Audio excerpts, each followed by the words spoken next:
Bonjour. Aujourd'hui, nous évoquons la solution d'iphotérine.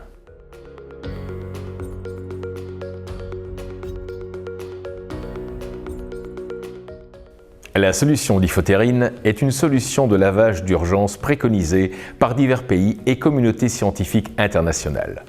Nous vous présentons à la fois son spectre d'activité et son mécanisme d'action.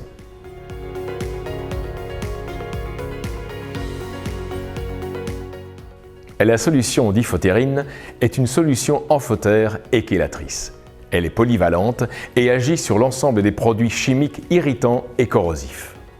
Ceux-ci peuvent être classés en 6 familles: acides et bases, oxydants et réducteurs, chélateurs et solvants. L'intérêt de cette solution est de permettre un seul et même protocole pour l'ensemble des produits chimiques présents sur votre site. Elle est cependant moins efficace pour les fluorures en milieu acide comme l'acide fluorhydrique. En cas d'accident avec ce produit, préférez la solution hexafluorine. Elle est spécifique à ce type de produit chimique et agit à la fois sur les ions acides corrosifs et les ions fluorures toxiques.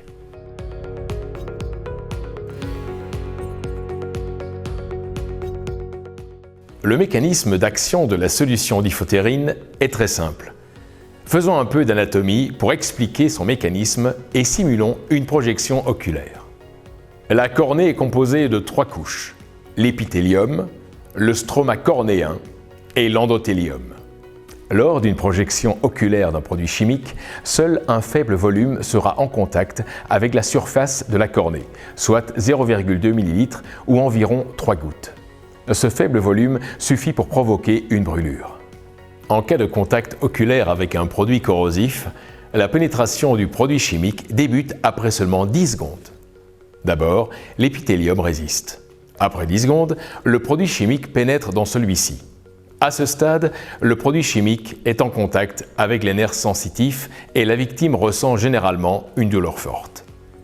Mais il n'y a toujours pas d'atteinte irréversible. L'endothélium n'est pas touché. Après 30 secondes, le produit chimique progresse vers le stroma cornéen. Sa structure faite de fibres de collagène est perturbée. La victime aura des troubles de vision, comme une vision floue ou un voile blanc. Il est fort possible que la victime paniquera et ressentira une grande douleur. Mais heureusement, les dégâts ne sont toujours pas irréversibles. L'endothélium est toujours préservé. Après 60 secondes, la lésion peut devenir irréversible quand le produit chimique vient en contact avec l'endothélium. Par définition, si l'endothélium est détruit, c'est définitif. La brûlure est alors établie et il y aura besoin d'une intervention médicale en plus de la décontamination. Le but de la décontamination est donc d'éviter que le produit chimique pénètre la cornée et atteigne l'endothélium. Si vous utilisez de l'eau pour laver une projection chimique, elle agit en surface. Le lavage à l'eau est un lavage passif. Il entraîne le produit et le dilue en surface sur la cornée. L'eau est hypotonique. Elle ne peut donc pas limiter la progression du produit chimique dans les tissus de l'œil. Cette hypotonicité de l'eau peut être délétère dans le cadre d'une brûlure chimique. Elle embarque davantage le produit chimique à l'intérieur de l'œil et l'approche donc dangereusement de l'endothélium. Si vous utilisez de l'eau pour laver une brûlure chimique oculaire, la norme impose un lavage dans les 10 secondes qui suivent la projection. Nous l'avons vu, c'est le laps de temps maximum pendant lequel l'épithélium résistera. Il faut ensuite chasser mécaniquement pendant au moins 15 minutes avec un débit de 6 litres d'eau par minute. Si vous intervenez au-delà de 10 secondes, le produit chimique a déjà potentiellement créé une lésion. Il a pénétré à l'intérieur de la cornée. En revanche, si vous appliquez la solution d'iphotérine, vous pouvez éliminer le produit chimique en surface en chassant, car c'est une solution liquide comme l'eau. Mais la solution d'iphotérine va plus loin. Elle limite la diffusion du produit chimique dans les tissus car elle est hypertonique. En effet, elle est plus salée que l'œil et la peau. Si vous appliquez la solution d'iphotérine, elle stoppe et enlève le produit chimique. Cette action permet de stopper rapidement la douleur. Prolongez le lavage même si vous n'avez plus de douleur. Si vous intervenez en déant les 10 premières secondes de l'accident, les 50 ml du LIS suffisent pour décontaminer l'œil. Si le produit chimique a déjà pénétré en profondeur, il faut le faire ressortir pour stopper son action délétère.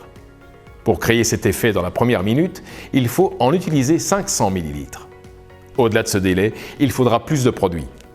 Ainsi, la diphtérine permet d'attirer le produit chimique vers l'extérieur afin d'éviter qu'il n'atteigne l'endothélium.